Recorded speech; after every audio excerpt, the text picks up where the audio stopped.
सर्व पत्रकार मित्रांचं मी स्वागत करतो।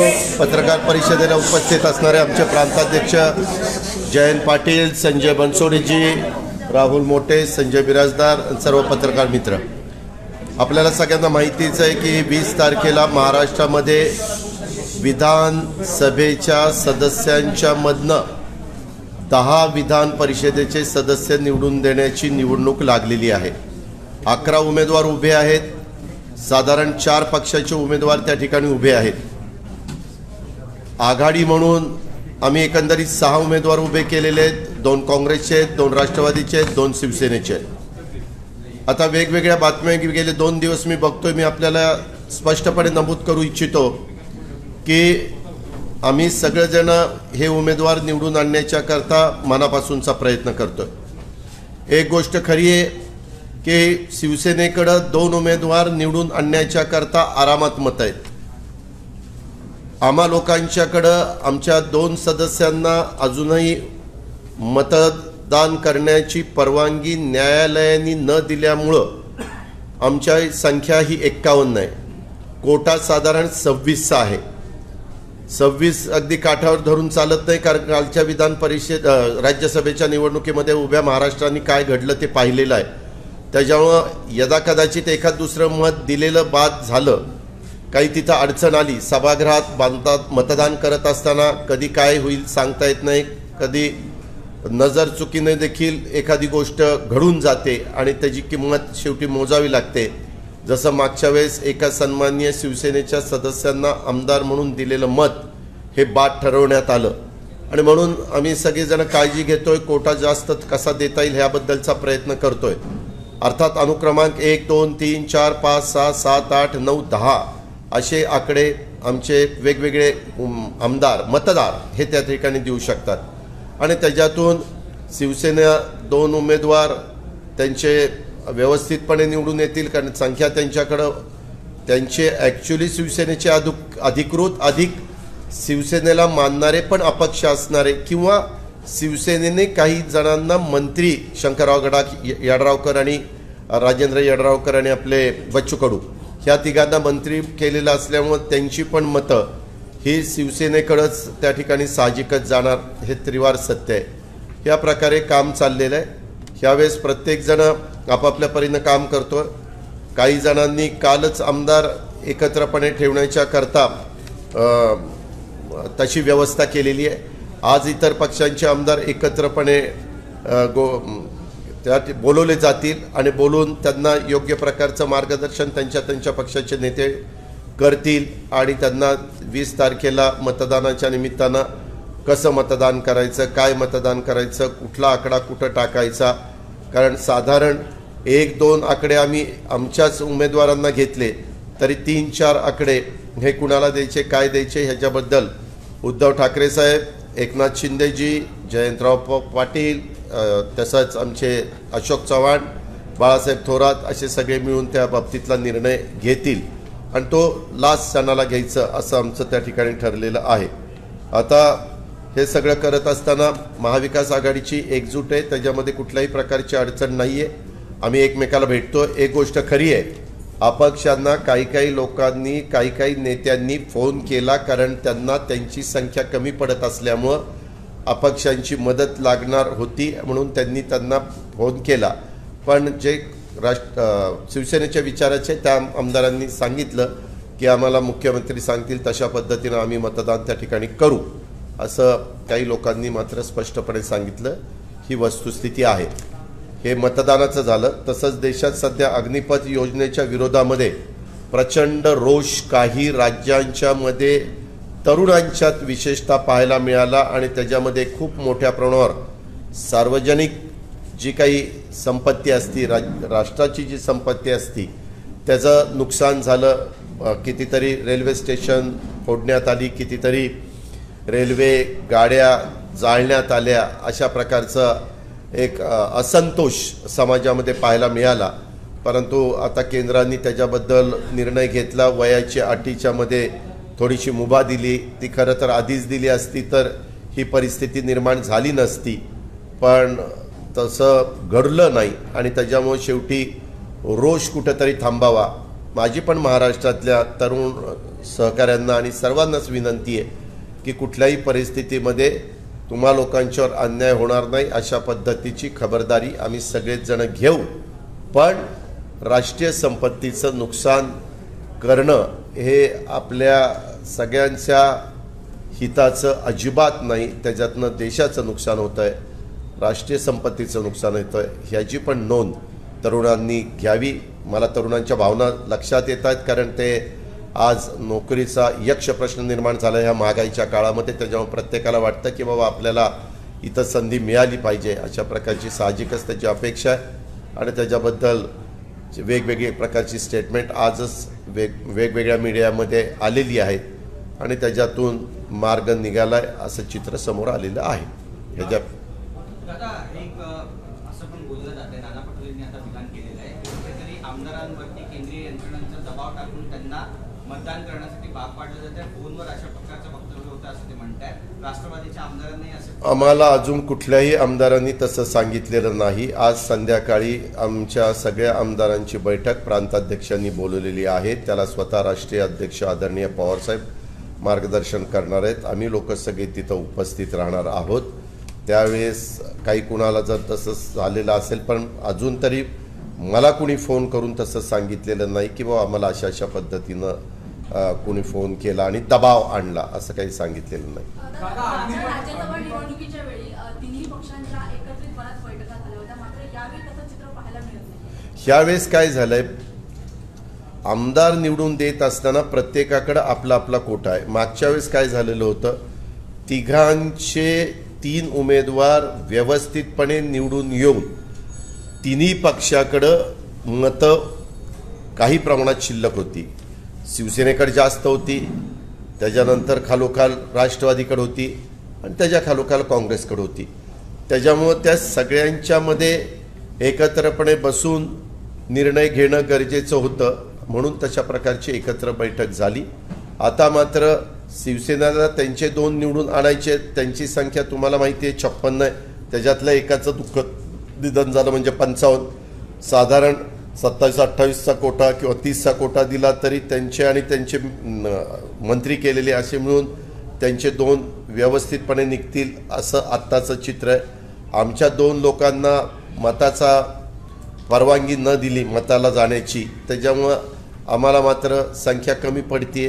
ती संख्या कशी अपक्षांची मदत घेऊन पूर्णत्वाला न्यायची ह्याबद्दलचं आमचं नियोजन चालू आहे. प्रश्न असा होता की राज्यसभा निवडणुकीनंतर अपक्ष आमदारांवरती जी एक संशय घेण्यात आला होता, तो संशयाचा मुद्दा आजही गाजतो आहे. अनेक अपक्षांवरती ते मतदान कुणाला करतील याच्या संदर्भात संशय घेतला जातोय आणि अपक्ष आमदार आजही जाहीरपणे नाराजी व्यक्त करतायत की मुख्यमंत्री भेटत नाहीत, कामं होत नाही. आता तशा प्रकारे सुरुवातीला मागच्या निवडणुकीत पक्षांच्या आमदारांनी काय काय सुतोवाच केला ते मीडियाच्या समोर आलं, ते मीडियाशीच बोलले आणि त्याच्यानंतर काही मान्यवरांचे पण वेगवेगळ्या प्रकारचे स्टेटमेंट आले. परंतु आता सगळ्यांचे स्टेटमेंट अपक्षांची सर्वांनाच गरज आहे. अपक्ष पण 5-5 लाख लोकांचं प्रतिनिधित्व करतोय, त्याला त्यांचा मान सन्मान ठेवून त्यांना रिस्पेक्ट देऊन त्यांचं मत मागितलं पाहिजे. लोकशाहीमध्ये शेवटी अशा प्रकारे आरोप प्रत्यारोप करून मार्ग निघत नाही आणि ह्यावेळेस आम्ही सगळेजण त्या अपक्षांशी संपर्क साधून कसं ते मत आपल्याला घेता येईल, आपल्या अधिकृत उमेदवारांना निवडून आणण्याच्याकरता घेता येईल, हा प्रकारचा प्रयत्न आम्हा लोकांचा चाललेला आहे.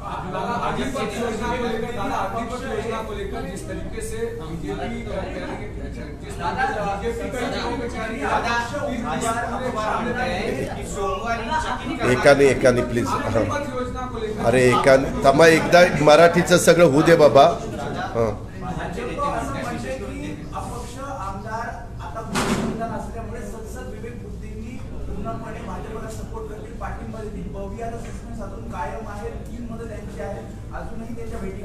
आमदार बहुजन विकास आघाडीला सगळे जाऊन भेटले.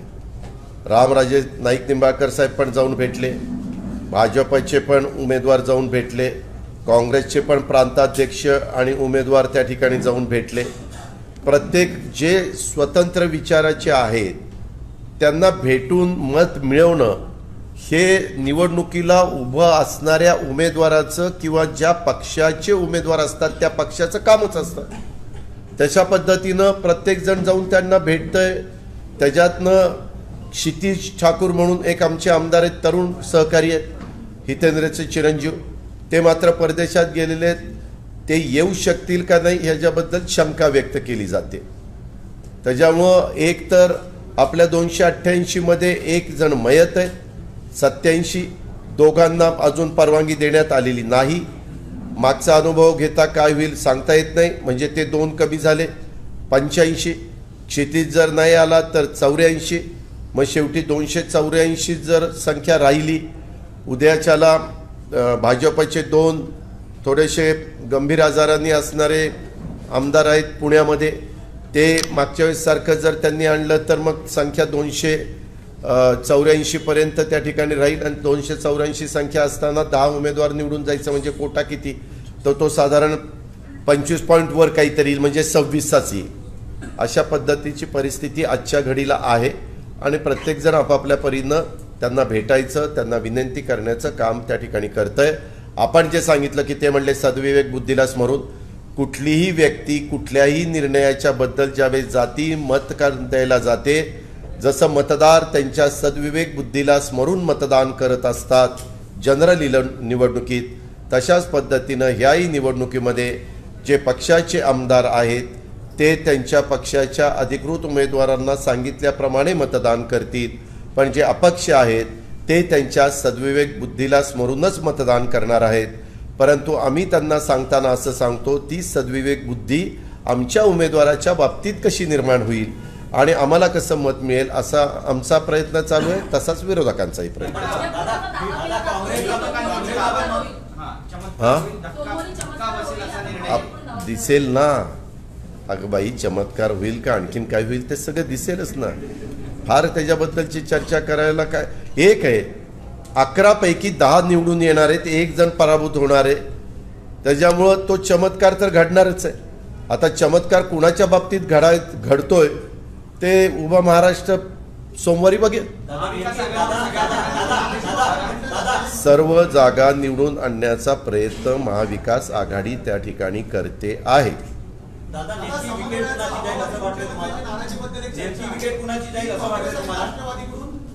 जे 26चा आकडा गाठायला कमी पडतील त्याची विकेट जाईल.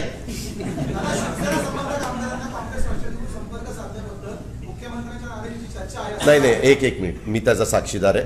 कारण माझा त्या दिवशी बारामतीला कार्यक्रम होता. नंतर CM साहेबांनी आम्हाला त्या OBCच्या बद्दल आणि काही इतर कामाच्या बद्दल पण बोलवलेलं होतं. त्यावेळेस मी स्वतः आधी सांगितलं की मुख्यमंत्री महोदय, तुमचे 55 आणि हे 5-6 असे 60 होत आहेत. 30-30चा जरी कोटा द्यायचं झालं तर, कारण मागच्या वेळेस जो दगाफटका झाला ते बघितल्यानंतर माणूस कसं दुधाने तोंड पोळलं तर ताक पण फुंकून पितो, ही आपली मराठी वाक्य आहे, म्हण आहे. तशा पद्धतीनं आपण त्याच्यामध्ये केलं ते करणार. त्यावेळेस आम्ही त्यांना सांगितलं की आम्ही फोन केले, हे खरं आहे, मी पण फोन केले. जे 60 लोक सोडून जे इतर अपक्ष होते पण जे आघाडीला पाठिंबा देणारे होते, शिवसेनेचे सहयोगी होते, अशांना आम्ही पण फोन केले. CM साहेबांना मी स्पष्ट सांगितलं मी फोन केले. अशोकरावांनी बाळासाहेबांनी सांगितलं की आम्ही फोन केले. त्याच्यात लपवायचं काय, आम्ही आता एकत्रपणे काम करतोय. तर मग नंतर मुख्यमंत्री महोदय म्हणले की आता हे सगळं आपण एकत्रपणे म्हणजे सगळ्यांनी आपापल्या प्रकारची तयारी करावी आणि मग लास्ट शेवटी मी मतदानाच्या वेळेस त्यांचे आदेश स्वतः मुख्यमंत्री महोदय देणार आहेत की कसा कसा कोटा असावा. ह्यावेळेस मात्र मला मागे असेच 10-11 उमेदवार असतानाची आठवण आहे की पहिलं दुसरंच मत महत्त्वाचं नाही, 3 नंबर आकडा, 4 नंबर आकडा, 5 नंबर आकडा पण तितकाच महत्त्वाचा आहे. मतं जी ट्रान्सफर होतात आणि निवडून आल्यानंतर सेकंडला निवडून गेला की मग त्याची मतं 3 नंबरला 4 नंबरचं कुणाला दिलं असं ते होतं. त्याच्याकरता आमचा साधारण प्रयत्न आहे 1 आणि 2 एकमेकाला घेतल्यानंतर 3 आणि 4 साधारण आम्ही एकत्र बसून त्या बाबतीमध्ये ठरवू मतदान सुरू व्हायच्या आधी आणि तशा प्रकारे आमच्या आमदारांना विनंती करू. आम्हाला थोड्या मताची गरज आहे. आजपर्यंतचं 30-35 वर्षाचं काम आमचं बघता आम्हाला ती थोडीशी मतं, मी जयंत पाटील, भुजबळ साहेब, आम्ही सगळेजण मिळू अशी आमचं अंतर्मन आम्हाला सांगतंय की तेवढी आपण मतं मिळू. मुख्यमंत्री आत्ता काही ते म्हणले की आपण शेवटी बसू आणि त्याबद्दलचा निर्णय घेऊ. साधारण मुख्यमंत्र्यांचाही कल साईच्या साई उमेदवार निवडून येण्याच्या बद्दलचा आहे.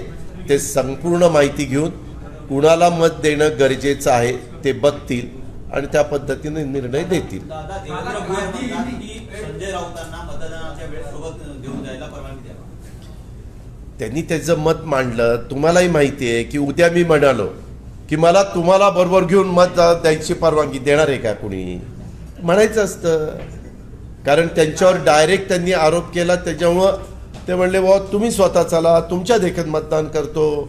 ह्याच्यातला अर्थ उगीच कशाचं काय परीचा कावळा कशा करता ते ह्या कानाचं ऐकायचं आणि त्या कानाने सोडून द्यायचं. देश भर में विवाद चल रहा है, कई जगहों पे आगजनी हो रही है, दंगे जैसे नौबत आ गई है, इस योजना के बारे में आपका क्या मत है? और ये देखो, इसके बारे में अग्निपथ, ये जो नई योजना गवर्नमेंट ऑफ इंडिया ने लाई थी, उसमें यूथ जो थे उनको अच्छा नहीं लगा. वो बोले कि उसमें जो एज का लिमिट उन्होंने डाला है वो हटाओ. और ये सही है क्योंकि 2 साल गए कोरोना में. 2 साल में हमारे यूथ, पूरे देश के यूथ को जितना नौकरी के बारे में चांस मिलना चाहिए था वो नहीं मिला. आपने बीच में सुना होगा और भी कोई गवर्नमेंट ने इसके बारे में एज लिमिट हटाने का तय किया है अलग अलग इसमें रिक्रूटमेंट में. वैसा इसमें भी करना चाहिए था, लेकिन अभी सेंट्रल गवर्नमेंट ने उसके बारे में डिसीजन लिया है और अभी मेरे ख्याल से सभी यूथ लोग उसके बारे में सहमत है. दादा, विधान परिषद चुनाव को लेकर जिस तरीके से शिवसेना के पास पर्याप्त मत है, आप लोगों के पास कम है, आप लोगों ने फोन किया, उसको लेकर के भी शिवसेना में नाराजी बिराजी बिल्कुल नहीं. नाराजी बिल्कुल नहीं. नाराजी क्या बोल रहे हैं बार बार? उसके बारे में हमने खुद बताया चीफ मिनिस्टर को कि हाँ हमने फ़ोन किया. बाला साहब थोरात जी ने बताया, फ़ोन किया. फिर सीएम साहब बोले कि अभी फ़ोन करने की ज़रूरत नहीं है, मैं लास्ट 20 तारीख को अर्ली मॉर्निंग या 19 को रात को देर से हम सब बैठेंगे और किसको किसको कितने कितने वोट मिल सकते हैं, क्या क्या किनके किसके साथ क्या बात हो गई, पॉजिटिव बात क्या हुई, निगेटिव बात क्या हुई, वो सब हम एक दूसरे के साथ बात करेंगे और उसके बाद फाइनल डिसीजन लेंगे. तो उसमें से रास्ता वो निकालने की कोशिश कर रहे हैं. ईडी का उपयोग क्या किया जा रहा है विधायकों के ऊपर? ईडी का दबाव मुझे किसी ने वैसा बताया नहीं अभी तक वैसा कुछ बताया नहीं. लेकिन आज शाम को हमारी राष्ट्रवादी कांग्रेस पार्टी की मीटिंग है. वहाँ हमारे प्रांताध्यक्ष पार्टी के चीफ स्टेट के जयंत पाटिल और पवार साहब खुद आने वाले, हम सब जाने वाले. तब हम पूछेंगे कि ऐसा कुछ किसी को फ़ोन आया है क्या. अभी तक तो नहीं आया. नुपुर शर्मा के बयान के बाद कई इस्लामिक देश जो है एकजुट हो गई है और विरोध प्रदर्शन कर रही है. नुपुर शर्मा के बयान को आप किस तरह देख रहे हैं? लगातार गिरफ्तारी की ऐसा नुपुर शर्मा नहीं, किसी ने भी, कोई भी अपने देश के जो भी नागरिक है, जो भी सिटीजन है, किसी ने भी ऐसी बात नहीं करनी चाहिए जिस बात से किसी दूसरे को दुख पहुंचा हो. ऐसा बिल्कुल नहीं करना चाहिए.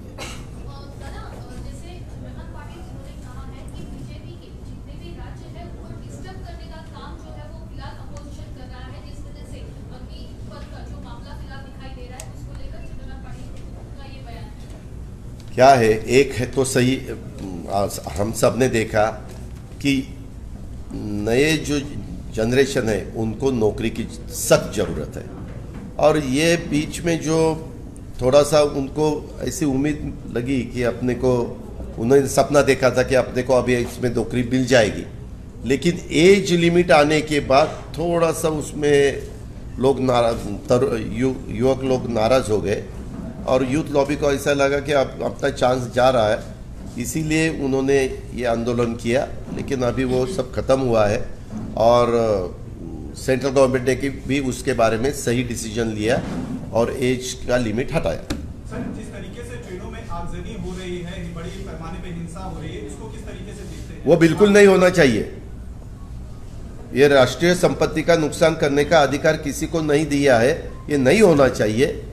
लेकिन वो किस कारण हुआ, तो ये एज लिमिट लगाइए, इस कारण हुआ।